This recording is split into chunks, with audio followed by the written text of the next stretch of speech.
Personel TNI AD, AL, dan AU mengikuti apel gabungan lengkap dengan dukungan berbagai alutsista hingga unit pemadam milik Pertamina. Kehadiran jajaran TNI, pemerintah daerah, dan Pertamina menunjukkan jalinan lintas sektor yang terus diperkuat untuk mendukung keamanan kilang, terminal bahan bakar, dan fasilitas operasi Pertamina sebagai op-fitness strategis.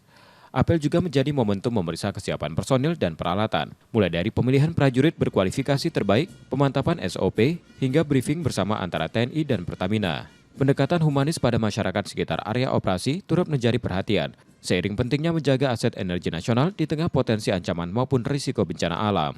Pertama, kita memilih prajurit yang memang punya profesionalisme yang baik, punya disiplin yang baik.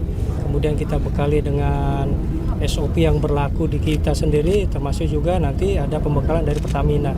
Kemudian juga kita laksanakan sering briefing bersama sehingga yakin, termasuk juga perlengkapannya. Kita cek, ya, baik itu perlengkapan perorangan, perlengkapan satuan.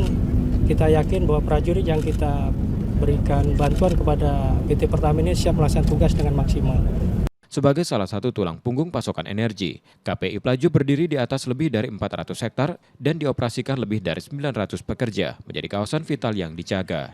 Komitmen yang sangat jelas dari Pak Panglima, Pangdam 2 Sriwijaya untuk mengamankan objek vital nasional. Saya kira Pertamina, khususnya Pertamina RU 3 Pelaju, tidak hanya profesionalisme di operasional kilang, tetapi juga kami menyadari bahwa pengamanan objek vital merupakan tanggung jawab bersama. Semangat memperkuat kekompakan ini sebagai dasar untuk keamanan dan kelancaran distribusi energi nasional.